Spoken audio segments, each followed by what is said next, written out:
right, welcome into SportsBit Wednesday, March 16th. Paulie and Teddy, betting insight today. No deep dive today because we're doing plenty of games. A lot of college, one NBA coming up. We start with the fresh take and the rant. So you're coming to Vegas for the madness. This is the number one spot to watch all the games. A couple rules, a couple do's and don'ts. Number one, very important right off the bat. Get the mobile app. Because if you don't get the mobile app, you're going to have to get up at 7 in the morning on Thursday and Friday because the lines are out the door. Yes, they're that long. You're going to have to get up so damn early. You're going to get shut out in a lot of games because of half times and just you'll be shocked at how long these lines are. Let me jump in here, Paul, because you said get the mobile app. And remember, pretty much every major sports book in the state of Nevada has a mobile app at this stage of the game. So you don't have to be a Nevada resident. All you have to do is show up and deposit money in your account and download it onto your phone. It's really simple, and you don't have to do one. You can do two. You can do five, as many as you want to do for mobile apps, but you don't want to be waiting in line big time. Locals aren't going to do it. If you're coming to town for the madness, and everyone should spend at least one March Madness opening weekend in Las Vegas. I mean, before you die, it's one of those things you have to do. It's got to be on the bucket list. But mobile apps, I'm with you 100%, Paul. Must have in the modern environment. Most casinos also have ballrooms open, plenty of them. That means more space. It is definitely crowded in the sports book. You want to stretch out, get some food. A ballroom is key. Be able to walk around, use the bathroom, because it's an absolute zoo in the sports books. Yeah. I mean, every casino in town has a party. Many of them are free. Many of them, there's a small admission, but you get free food or free drink all day. I would definitely recommend them, especially if you're with a group. If you're with a group and you're trying to get seats in a sports book, you're screwed. It's not going to happen. Correct. And every time someone goes to the bathroom, someone else is jumping into the seat. If you get into one of the parties, it's definitely the way to go, especially if you're going to spend all day, every day. I would, find a party and go to it. And Teddy, I have one more. Moderation. I'm serious. You don't want to be bombed at 2 in the afternoon and forget games. You're not fun to be around. You got to run to the bathroom all the time. Pace yourself, too. This is a 4-day event. You don't want to show up Thursday and you're drunk at 2:30 in the afternoon. And the other thing you don't want to be is broke by Friday morning. That, too. You know, I mean, you can't go crazy with your bankroll on the first day. I mean, it's moderation for drinking. I'm with you 100%. And, living in this town for 18 years, you see what idiots people are when they can't handle, whatever, not can't handle, you're just drinking all day. I mean, it's a little bit too much. It's not like, he can't handle his booze. No, he just had too much booze, and now he's a clown. He's going to go home with no money 100% of the time. But it's a similar story with betting. It's a 4-day marathon. You don't want to be broke by, the time the evening games tip off. On Thursday. And I've got one more for you, Paul, because people always ask me this question. Where's the best place in town to bet? There are plenty of great places in town to bet. You're not going to go wrong. When you're talking about the best sports books in Las Vegas, the ones that offer the most props and the highest limits, we're really talking about two choices. The Westgate, Off-Strip, and then the CG books. There's a half a dozen of them around town. The Palms, the Trop, they're at Venetian, the M, but the Canner books and the Westgate, in my mind, are the top two books in town. Would you agree? Yep. Also with the Westgate, to me, you go to the theater, the number one spot in town in Las Vegas to watch the madness. It holds 1,600 people. Yep. Giant. They got movie screen TVs with the games on and food and drink. That is the spot. We have to do it. Bad bets, our play of the day. You saw it, Akron, or bad beats rather. You saw it, Akron, up 2 with 2 minutes and 20 seconds left in regulation. They score 1 point the rest of the way, Teddy. You know what happened in overtime. Vicious beat.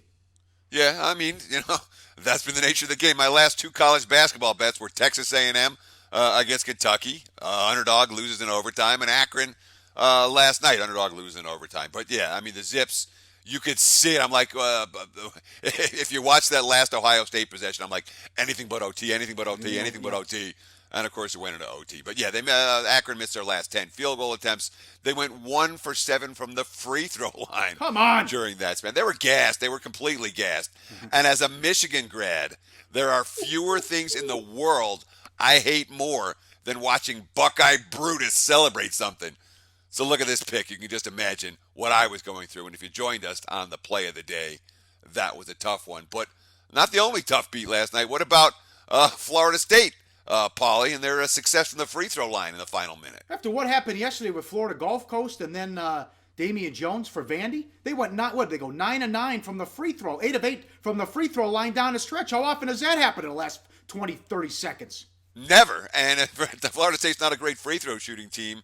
They cover -9 with a 10-point win thanks to those free throw makes. But we talk about some bad beats. Lots of bad bets last night on the opening night of the big dance. Thanks a lot, committee. I mean, Vandy won 3 road games the whole year. What the hell you think would happen when you put them on a road neutral? Wichita holds them without a field goal the final 8 minutes. They win by 20 points, and Fairleigh Dickinson, that was a no-show. That sucker, you could have turned that off 5 minutes into the game.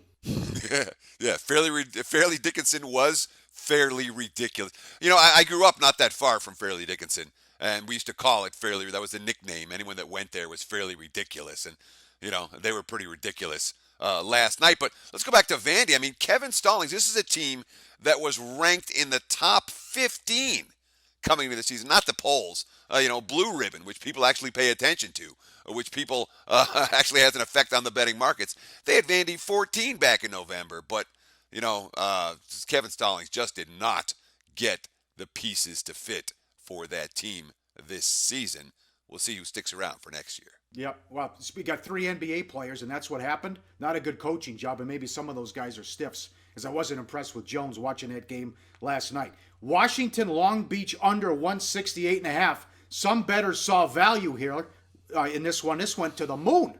Yeah, it was 107-102 final without scramble points. Yes. And again, that game got bet up. It got bet up throughout the course of the day, and there are folks out there that are going to, if the line moves X amount of points, they're auto going to bet the other way, thinking the lines makers got it right. It's the concept of, if 163 was the opening number at 168.5, there's a ton of value in that number. That's not a concept that I personally agree with. And if you bet Washington Long Beach under last night, that was a wrong side. But it wasn't the only wrong side. Heck, what about their betting the Bucks? How many times have we talked about the same concept, Paulie? DeMar DeRozan's going to sit, and all the money rolls in on Milwaukee. They go from +2 to -1.5. Haven't they watched SportsBit to know that when a star player sits, everyone else on the team steps up, and those chasing the number lose again and again? I mean, betting the NBA injury information does not work. It is not a positive expectation strategy. Remember, Blake Griffin got hurt. They were belting the hell out of the Clippers every game. That didn't work out, at least back then. This past weekend, everyone's sitting out for Miami. They're all, got to bet against Miami. Take that game into overtime. When you saw the look on Kyle Lowry's face, because he saw that the Bucks basically were down to Jared Bayless at point guard and not anybody else. No Michael Carter-Williams, no O.J. Mayo. Lowry, 25 points, 11 assists, and only 28 minutes. The Raptors were +21 in those minutes. And Milwaukee Bucks bettors, you guys had the wrong side. Yeah, one more. The Spurs win again, 42 in a row at home. Another bad effort by the Clippers. Teddy, what the hell happened to the bench? That's a good question. Basically, let's do it. How about a moment of silence for the Clippers bench at San Antonio? Yeah, nobody showed up. Crawford, Johnson, Rivers, Aldrich, Prigioni. Remember last year, the Clips' biggest flaw was that bench, and that's what killed them in the postseason. Yep. Well, they had one of those kind of nights in San Antonio last night where everybody on the bench was -16 or worse. Chris Paul was +2 over 33 minutes. In the 14 and a half minutes he didn't play, the Clippers were outscored by 23 points. Mercy! Big game breakdown coming up next. We'll start with the big game on ESPN with the Thunder and the Celtics, and then it's all madness and college hoops the rest of the way on SportsBit. Betting Insight today. Time for big game breakdown. We got 6 games coming up. We start in the association. Thunder in Boston to take on the Celtics. Thunder 3, 219.5. Thunder off Tuesday. The Celtics had to play in Indiana as they lost on the road. What happened to this Boston defense? Look at this graphic. This is points per 100 possessions. Pre-All-Star, 99.6. That was third. Post-All-Star, 103. That ranks ninth. Since the All-Star break, The Celtics have really struggled on defense, and Teddy, they look confused. Yeah, and you know what? It's probably going to get worse for Boston before it gets better because they just lost their defensive stopper on the wing. The only guy that has started every game for the Celtics this year, and a guy who doesn't even move the needle when it comes to point spread adjustments. I think it's a huge loss with Jay Crowder out for the Celtics for at least the next couple of weeks. He's got the dreaded high ankle sprain. And remember, Crowder is the guy that they used to stop Paul George. Oop, couldn't stop him last night. He's the guy they would use to stop Kevin Durant. Oop, they face him tonight. And, of course, they have DeMar DeRozan coming up following this game. So for Boston, this particular injury has come at the worst possible time. And, you see the quote from Brad Stevens. Let's get this up on the screen. It's not realistic to have slippage at times. It's not realistic to not have slippage at times through 82 games. But it's very concerning when it's the better part of 3 or 4 weeks. The deal is that we have to play perfect position. We have to play with perfect intensity, and we have to play together. Otherwise, we're in trouble. But, OKC's got some pretty ugly stats too, don't they, Paulie? They sure do, Teddy. Yeah, we're talking about 11 and 20 against the spread on the road. Brutal. 5 and 12 against the spread when they're dogs or favored by 4.5 or less. And I lost money betting against Oklahoma City earlier in the week, when they annihilated the Blazers. But you know what? Even with those bad ATS stats, I think they're right now without Crowder, with the markets not adjusting appropriately for his absence. I think there's money to be made going against Boston. Now we can riff on this one. Wichita and Arizona Thursday night. Arizona won 135. Now Wichita had 8 days off before the win against Vandy. Now how much does this help Arizona that they've never seen an opponent before, but they were able to scout them with the game being on national television? No, I don't think it matters that much. I mean, these guys have film. They're going to watch everybody on film anyway. This time they watched them pretty much annihilate a Vanderbilt team that didn't play well. Now, it is tough prepping a team for a tourney game with only 1 day to prepare. I mean, that's the bigger issue here for both of these squads. But Greg Marshall's had pretty good success doing that. This is his 5th time in that role over the last 4 seasons. The Shockers, 3-1 straight up, 3-1 straight up, 3-1 against the spread in those ball games. But that has everything to do with the backcourt. The Van Vliet, Ron Baker backcourt. You've got some stats on that, don't you? 8 wins in 11 games now in the tournament. We talked about this on yesterday's show. And Kevin Stallings, we read that quote, that experience is going to be huge. These guys are used to big games. These guys made a Final Four run. You saw the graphic yesterday with all those minutes. 10 games for Van Vliet and Baker, 0 for Vandy. Guess what happened? Vandy couldn't make a shot down the stretch. Van Vliet was terrific after he left with got the cut. But that is astonishing that these guys, we're not talking about an ACC team here with 8 wins in 11 games in a tournament. Yeah, and it's certainly worth considering that beating Vandy doesn't mean anything to them in terms of any sort of letdown. Wichita expected to win that game. They played like they were going to win that game. And, going up against an Arizona team that, you and I got to see a lot. One thing you get in Vegas, you get West Coast basketball. You get to see it all the time. You get to breathe it all the time, if you know what I mean. In terms of Pac-12, in terms of Mountain West, in terms of West Coast Conference, you just feel the vibes off that. And the vibes off the Arizona team this year was nothing like what we've seen from Sean Miller's teams in recent seasons. I totally agree with that one. All right, Yale and Baylor. Baylor 137. In the first round of the tournament, you see it brings a lot of stats in which, it doesn't necessarily mean you should be believing what you see with these stats. Here's a good one about rebounding. So Yale is number 2 in the country in rebounding margin. Well, wait a second. It's the Ivy League. They're going to get some bigs and some trees in Baylor. I mean, it's again, there are lots of stats, and the numbers gurus and the hard math guys are going to make all kinds of wild claims over the next couple of days. They've been making them all week. Yale's number 2 in the nation in rebounding margin. Only Michigan State's better. Look, after they lost Jack Montague, yeah, they held their own up front, but guess what? There's no one over 6'6" in the rotation. They've been playing against Ivy League kids. They are not going to be out rebounding Rico Gathers and company. You know, there ain't no Rico Gathers playing in the Ivies. Not even close. And of course, from a schedule standpoint, there's no comparison between these two teams, No, Paul. I can't believe this. Baylor 6, Yale 193. Oh my God, Yeah, that is that's huge. a fairly significant scheduling differential. That being said, it's going to be a Yale-friendly crowd, and Let me other tell than you that, something. you know, I don't love the spot here for Baylor, but I wonder about the stats for Yale and the advanced metric stats that are making them look pretty darn good when the eye test between Yale and Baylor, to me, is a pretty significant differential between those teams. One that is not represented. You talked about that number. I mean, it's bouncing 5.5. That does seem a little bit short. The first 10 minutes of this game, huge. You mentioned the location, game in Providence. Can they get the crowd will be on their side? Can they get off to a hot start? I guarantee you, if this game is close in the second half, Baylor will do the here we go again. Remember what happened last year? They blew a big lead late to Georgia State and lost. So will they go out early 2 years in a row? All the pressure on Baylor here. I mean, Christ, Yale hasn't been in the tournament since '62. So everyone expects Baylor to win, at least the so-called experts. But the first 10 minutes of that game, huge, in my opinion, Yale and Baylor. Up next, we'll continue with the games, and we'll get to the play of the day on SportsBit. Betting Insight today. Back on SportsBit. No deep dive today. We continue with the games. Wait, stop.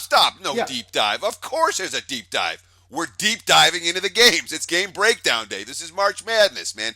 People don't want I'm assuming that our listening audience, they appreciate our deep dives when the time is right. But for a day like today, for a show Sure. like today and tomorrow, it's all game breakdown all the time. That's what we're deep diving into. I can't. That's my little rant. Yeah, well said. I can't wait to watch this game. Iona and Iowa State. Iowa State 7.5, 166.5. Games in Denver. Can the Cyclones hold up at altitude? Tight rotation. They only play 6 guys, and 5 of the guys play 31 minutes. And with Iona, you're talking about A.J. English. I mentioned him yesterday on the show. He averages 22 points per game, Teddy. Oh, yeah, 22 points per game, 167 assists, 143 rebounds. And he's the only Iona player that's averaging more than 33 minutes per game. The one thing the Gales have that the Cyclones don't is depth. And that's a concern when you're talking about playing at altitude. But, you know, are you a pool player, Paul? You ever play pool growing up? Are you Yes. Yes. Yes. So where'd the expression like, oh, let's put a little English on it come from? I think it was Poole. I know, but where did that? I don't even know where it came from. But I don't even know. But the bottom line with this AJ English, if you're gonna get in his way, you better bring something because this guy is tough to stop.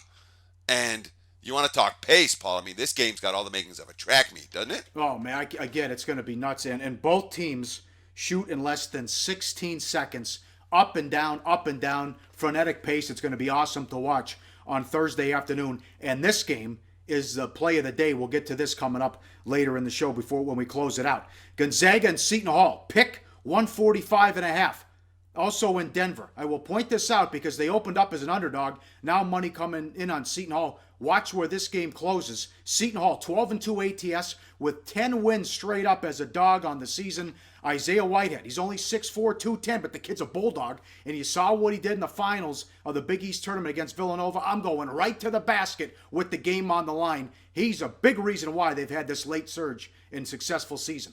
Yeah, I mean, Whitehead, you know, he's not pulling up for the jumper to beat Villanova. He's taking the ball to the hole, and that's something that is fairly typical of a player who's often the toughest guy on the floor. But we have to talk about Seton Hall and the reputation here for a minute because there's this concept where Xavier and Villanova are 2 seeds, and what's Seton Hall, a 7 seed? This is 6-11. Yeah, I don't even. Seeding is so meaningless to me. I don't even know what frickin' seed they are. But Seton Hall seeded much lower than Xavier and Villanova, Nova, obviously. But then we look at these two teams. Well, guess what? They just beat both of these number 2 seeds on a neutral floor. When you look at this graphic, over 240 minutes, that's 3 games against Xavier and 3 games against Villanova, all 1 home, 1 away, 1 neutral for the tournament. Well, the Pirates went 3-3 outright. They won the last three, the most recent three of those games. And they pretty much played dead even, a 3-point differential over 240 minutes versus a pair of number 2 seeds. Maybe you say Seton Hall is underseeded here, but you wonder, and this is going to be a question that comes up repeatedly over the course of the next couple of days. Are we talking fatigue? Are we talking were they just simply too high last weekend? They were just too good to bring it again at that level. That really concerns me for Seton Hall in this game. And Gonzaga ain't no joke. No, I like how they played in the West Coast tournament. Played the best basketball of the season. Wilcher and Sabonis were terrific. McClellan also played well, and they can score. And they're not afraid to run either. And Gonzaga, at their best, they're the most dangerous when people don't expect a lot out of them in the tournament. That's the case this year. And it's worth noting with the Zags, again, I mean, Seton Hall was on such a roller coaster ride. Yeah. The Zags expected to win the West Coast Conference Tournament. They won the West Coast Conference Tournament. They have a major edge in rest, and I think they'll be the calmer of the two teams here. So there's something to be said for the Gonzaga side, as well as Seton Hall has been playing. One more, Colorado and Connecticut, UConn 3, 132.5. Here it is again, momentum or fatigue with Connecticut, but Kevin Ollie will be able to figure it out. Look at this graphic. As a player at UConn, 92-33. When he was the captain the last 2 seasons, 57-10. Now as a coach, 96-43. This guy's money. No reason he was named. Of course there were rumors out there when he was up for the OKC job because this guy is a fantastic coach. Yeah, I mean, he really is. And you start to look at the nuances. What do coaches do? You know, well, coaches decide starting lineups. Well, here's Rodney Purvis hadn't started a game since January 14th. But Ollie put him in as a starter for better defense in the AAC tourney, and basically he carried them to a victory. You know, here's the quote. Rodney's doing a beautiful job. I'm putting him on the best player, and he did a phenomenal job on Temple's Quentin DeCozy, Memphis' Ricky Tarrant. Was getting off a lot in this tournament. We put him on him, and he's really given us that ball pressure and kind of cutting the head off the snake. So we're just going to keep feeding off this. Good coaching from Kevin Ollie. No doubt about it. And also, in this game, were they in the tournament if they lost to Cincinnati? Some people thought they were. That committee, who the hell knows what they were. Oh, no kidding. No kidding. But wouldn't that be something? You know, they won the national title when St. Joe's had them dead and buried, and they came back in the first round, and then they got hot. Also here, they get a 62-foot heave to force a 4th overtime and beat Cincinnati. Wouldn't it be something if they made a tournament run? Some people said they wouldn't even get in if they lost that game, and they need a miracle just to win. Well, they got to get out of the first round here, just like they shouldn't have gotten out of the first round against St. Joe. If the Kelly squad did their job that day, no title for UConn. And this Colorado team, look, they're no joke, man. This is a battle-tested squad. Yep. If the committee was indeed right, 7 of the last 12 Buffalo games came against NCAA tournament teams. They are certainly battle-tested. More of that the rest of the week. That was fun. Rapid fire with a ton of games. Money time. Play of the day. What are we doing? All right. This is an early start time on Thursday in the Big Dance. 11 a.m. Vegas time. That is 2 p.m. East Coast time. 1 o'clock Costa Rica time. I don't know where the hell you are. Figure it out. Let's take a look at game number 743, 744. It's the highest total on the board for a reason. Let's look at Iona, Iowa State. Over 166.5. I mean, look at the picture. After going up against brutal Big 12 defenses all season, how about George Niang react when he saw that the Cyclones drew Iona? Yay! A team that doesn't play any defense. This one's going to be fun to watch, Paul. Let's expect a high-scoring affair and get up and over the total. Can't wait to watch that one. I retired from doing the over. I'm not allowed. I took a lot of grief for that. I didn't nail it. That was a lot of fun. We'll finish it out strong the rest of the week. More games. The madness is here, baby, on SportsBit. Betting Insight today.